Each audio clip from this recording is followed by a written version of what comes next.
Hey everyone, and welcome back to Bridging the Gap. Make sure to leave a like on this video down below and subscribe.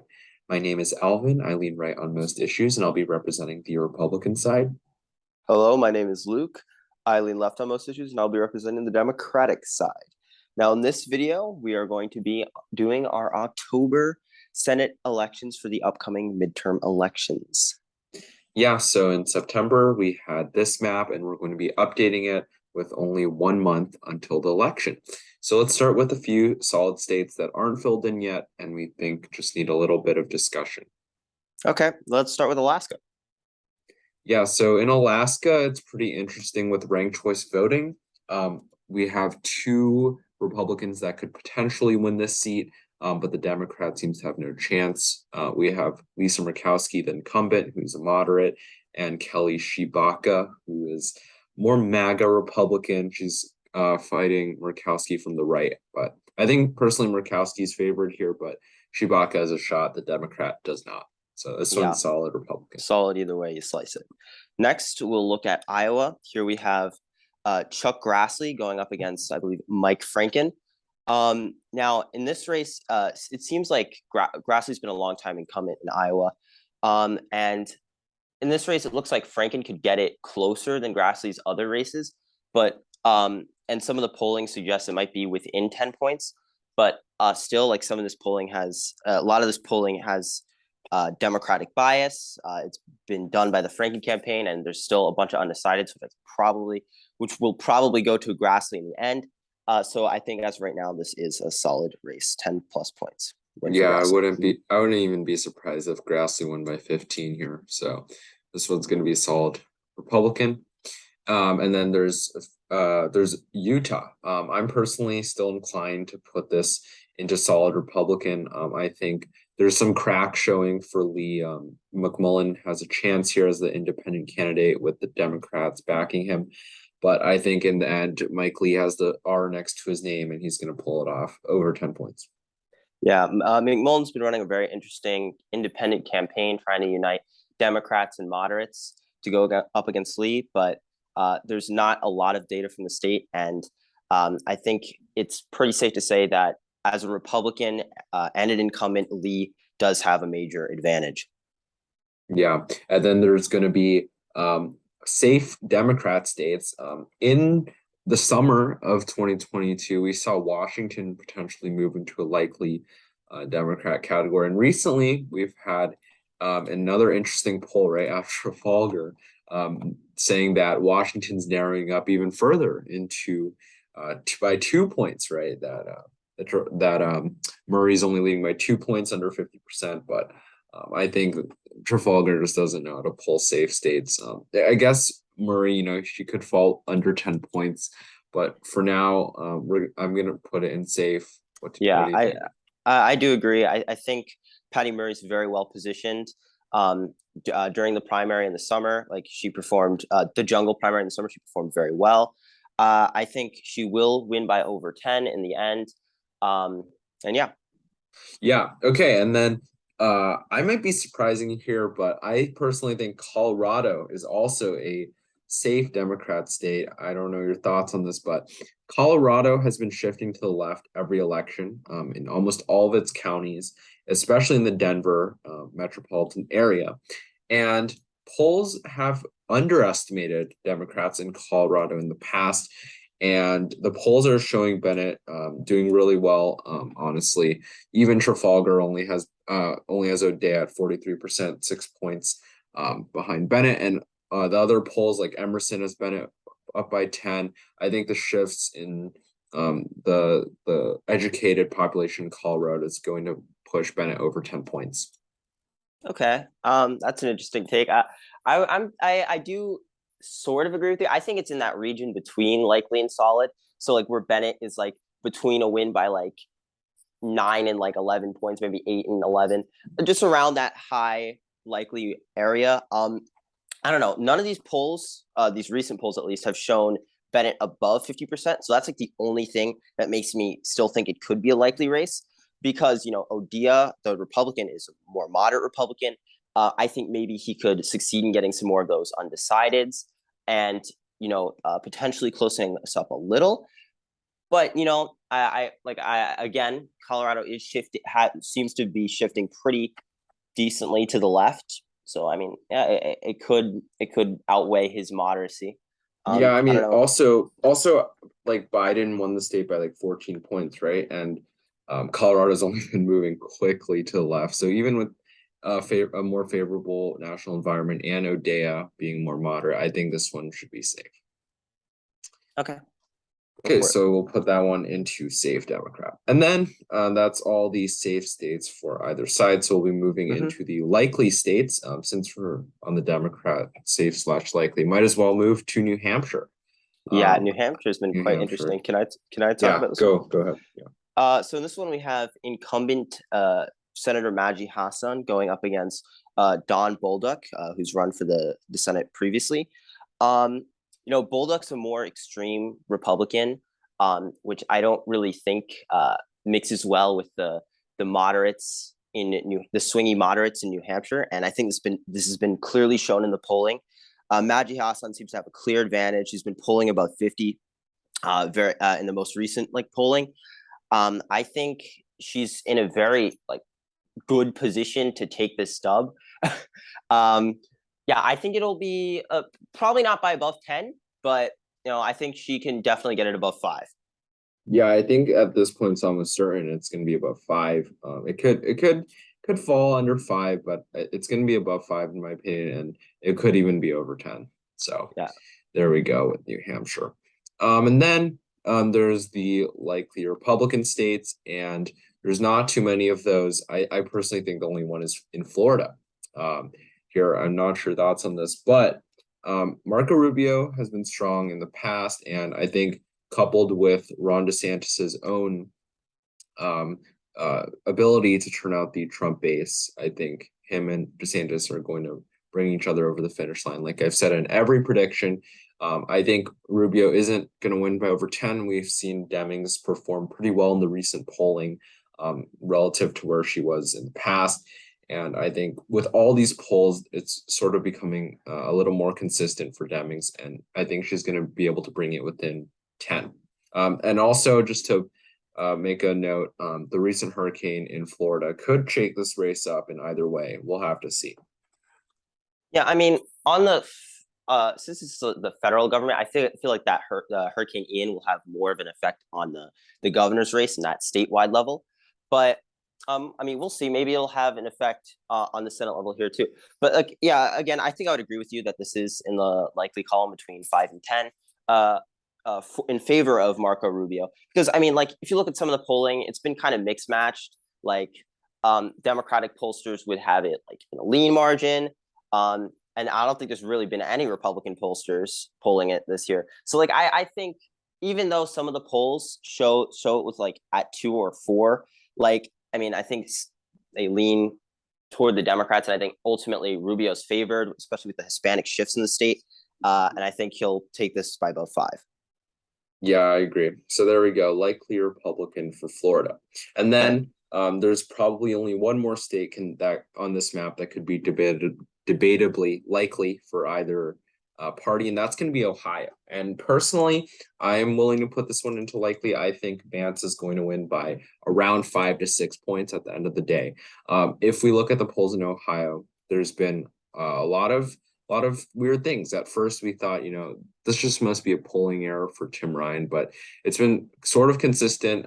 Vance has been getting a few more favorable polls as the A-rated pollsters have been coming in, Emerson, Trafalgar, and Marist. Although we've seen really bad polling errors in Ohio in the past, I think even with some of these polls going for Tim Ryan, a lot of them can be disregarded. There's been a few Center Street polls that just don't make any sense, and some polls have way too many undecideds to really matter.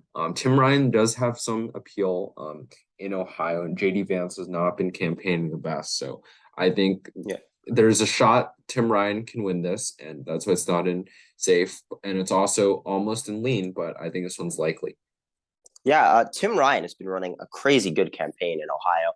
He's been running on this anti-China, this kind of campaign that could appeal to moderates and even some Republicans who voted for Trump. He's been running on the economy, and issues you don't really see Democrats focusing on nowadays. And also, he's been raising a crap ton of money. He's been outraising JD Vance. But again, this is still Ohio, and polling in 2016 and 2020 has been really bad in Ohio. Where do I think this race lands, though? I think it's harder to tell because, okay, like if I just looking at the polls, I mean, obviously, like they're like it's hard to tell, but like they're very split. Like you look at a Siena poll and you look at an Emerson poll, right? The Siena poll has Ryan up 3, and the Emerson poll has Vance up 4. But both, like when you look at like the crosstabs, and like the information in the polls, both have like a roughly equal distribution of Trump voters and Biden voters in 2020. So I find this like really interesting. Like, I mean, this seems to be like a big gap in methodology. Ultimately, I'm not really sure where to put this. I think Vance, like just because this is Ohio, Vance has the advantage, but whether that's like a lean or likely, I'm not really sure. I think since you said to put it in likely, I think since I'm like split between the two, we'll put it in likely for this video. But I mean, this could be closer like for November. Yeah. Yeah, I agree. And also, Ohio voted to the right of the country by 10 plus points in 2020 elections. And the environment seems to be shifting for the Republicans relative to 2020. And Ryan's going to have to make a lot of ground up if he wants to win those moderate white working class voters that might have voted for Obama and then voted for Trump twice. So Ryan's got a lot of work to do here. I think we could be moving this to either safe Republican or lean Republican next prediction. But for now, this one will stay likely. Okay. Okay. Where do you want to go next? I think North Carolina. Yeah. Okay. Yeah, so do you want to go North Carolina? Yeah, so for North Carolina, we have former state Supreme Court Justice Cherry Beasley going up against Representative Ted Budd. I mean, North Carolina has been pretty consistent over the last few years. Like, lean, it's been going to the Republicans every time. Like Democrats even ran a pretty good candidate in 2018. I mean, like a scandal, 2020, and a scandal kind of messed him up toward the end.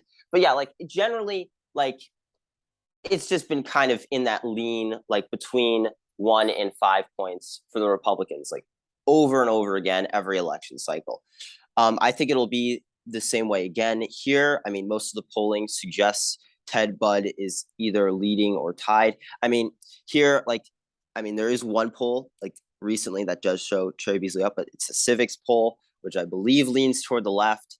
So I think Ted Budd does still have an advantage here. What do you think? Yeah, and also Democrats just really don't have a great infrastructure in North Carolina. In the past, we've always seen them fall a little short, and there was still a small polling bias in 2020 for the Democrats in North Carolina. And if any polling bias is there, it is going to be in favor of Beasley. So I think this one is going to be lean Republican. Okay. And then I think the least close race remaining on the map here is going to be Arizona. So in my opinion, Arizona here with Mark Kelly facing against Blake Masters. We've seen Blake Masters not do so well as his counterpart running for the governor's race, Carrie Lake. In every single poll, he's been underperforming Carrie Lake, even though Carrie Lake's supposed to be the crazy Carrie, the crazy lady. And Blake Masters does not have this appeal against an incumbent that is pretty well established in the state. He outperformed Biden in the state in 2020, and he's likely to do well this time around as well. I think Mark Kelly right now is favored by around 3 to 4 points in this race, and Masters has a lot of work to do. I know he's starting to get more funding, but Mark Kelly is a crazy fundraiser in terms of his ads and whatever. I think this one, Mark Kelly's still up by 3 to 4. And if Blake Masters wants a shot at this, he's got a lot of work to do. Trump's coming down soon, right? So I don't know. Yeah, Mark Kelly has been a great fundraiser. I mean, I don't know, maybe it's the being a former astronaut that helps him out, but also he is decently well known within the state. Also, I mean, obviously he's the incumbent representative, but he's also the husband of a representative a former representative in the House. Also, we should note he is running against a more extreme candidate in Blake Masters. Blake Masters has had pretty extreme positions on abortion and Social Security. I mean, since the Democrats started surging in the summer, he's kind of backed off some of those more extreme positions. We've seen him take down his stances on abortion on his website and stuff like that. I do definitely think Mark Kelly is leading by a lean margin right now. And yeah, I mean, this could close in the future, but I think Mark Kelly's very well positioned. Yeah, completely agree. I think this one is going to go into lean Democrat for both of us. And then the next race we should go to is Wisconsin. Yeah, I would agree. So you should do Wisconsin since I did Arizona. Okay. Here we have incumbent Senator Ron Johnson running up against progressive Democrat Mandela Barnes. Now, recently, we've actually been seeing Johnson gaining in the polls, skyrocketing. Actually, I mean, in that later part of the summer, we saw Barnes doing very well, but now it seems like it's been flipped. Johnson's doing better. He's hit 50% in some polls. That's pretty solid. I think it's fair to say it's fair to put Johnson in a lean margin now. I think this race is definitely shifting to the right. Yeah, it just seems like Mandela Barnes kind of started to fall apart. Maybe it was Johnson emphasizing Barnes is I guess softness when it came to the defund the police movement and kind of embracing it from time to time. Yeah, what do you think of this? Yeah, I completely agree with your last point, especially. I know a few people in Wisconsin that have been bombarded with Johnson ads on how Barnes is really bad on crime. We had the Waukesha massacre last year, which is still in many people's heads in the state. And Johnson's been surging with how he's been doing his campaign. He's obviously a really strong incumbent that just never goes down, especially in 2016. Everyone thought he was going down. He didn't. And all the polls in Wisconsin generally lean to the left, right? In 2020, not a single poll leaned to the right at all. And some of them overestimated the Democrat by over 10 points. So I think if anything, Johnson's leading by even a greater margin than a lean margin, but in my opinion, is still lean. Even the registered voter poll by Fox News has Johnson up 4. And looking at likely voter polls, we've seen Johnson winning all of them. Except for Siena, but Siena doesn't have a great track record in Wisconsin. If you look at in the last 2 years, so I think we're gonna go lean Republican in Wisconsin. Okay. So you want to talk about Pennsylvania next? Yeah. So Pennsylvania is one of the 3 closest races. We made a video on how Nevada and Georgia are the closest races, but Pennsylvania is just a little more favored for the Democrat here. We've seen John Fetterman. He makes Bernie look moderate, honestly. This guy is doing a lot of progressive work.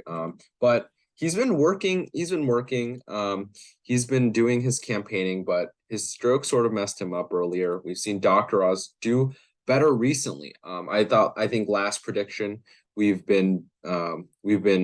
were considering putting Oz actually into the likely Fetterman into the likely column with how Oz was struggling to get really any support from his base. But recently Oz has been bringing home the base. I think Fetterman's been slowly falling down in the polls for some reason. Every poller in Pennsylvania that's done more than one poll, so like Trafalgar, etc., has been seeing Oz doing better in every single one of those pollsters. Yep. So I think this one's going to be lean still, but this one could get even closer into election day. Yeah. On one of your earlier points, I do not think Fetterman's as more progressive than Bernie Sanders.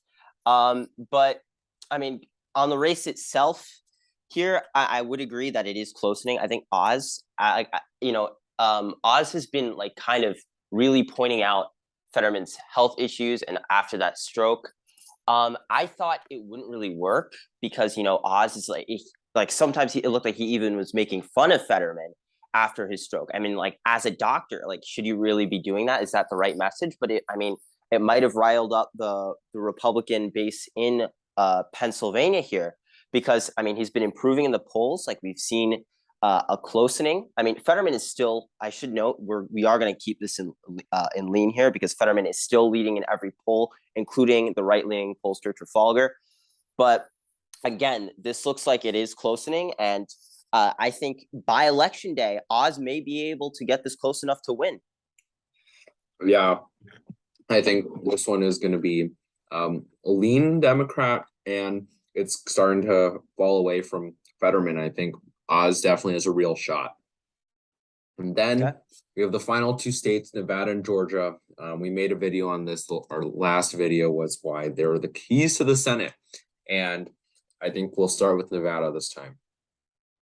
Yeah, so Nevada, we have former Attorney General Adam Laxalt going up against incumbent Senator Catherine Cortez Masto.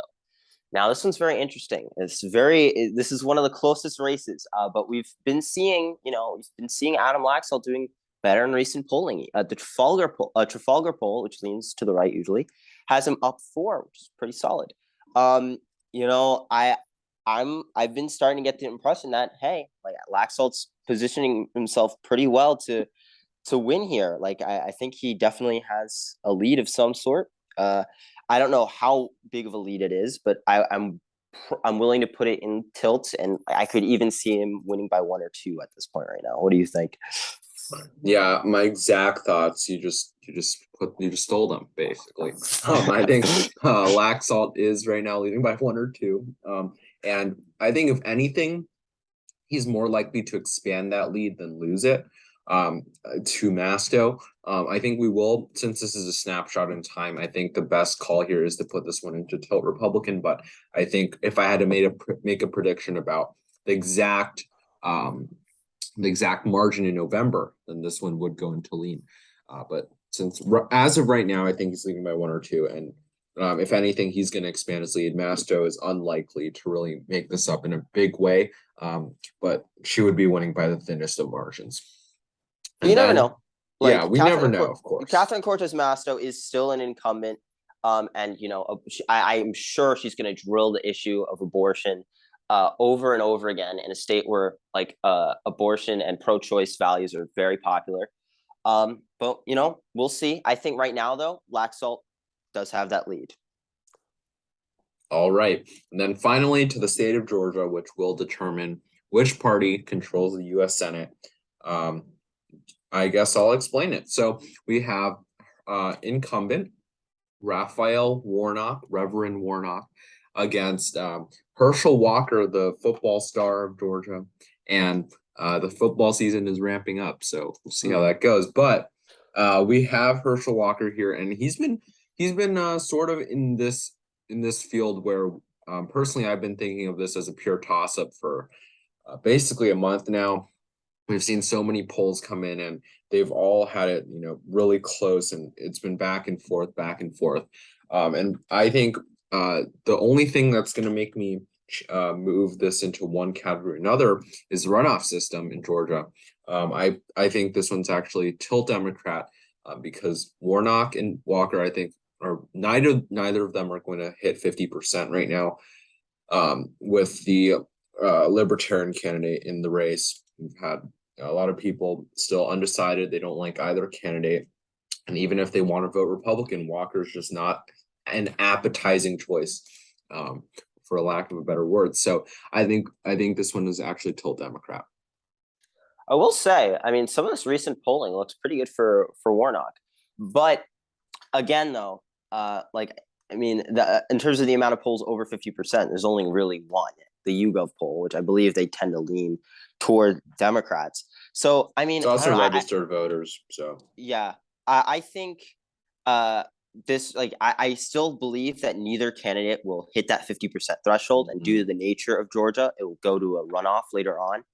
And I think Warnock's ability to mobilize voters is probably going to be greater than that of Herschel Walker, and I think in the end he will take the win.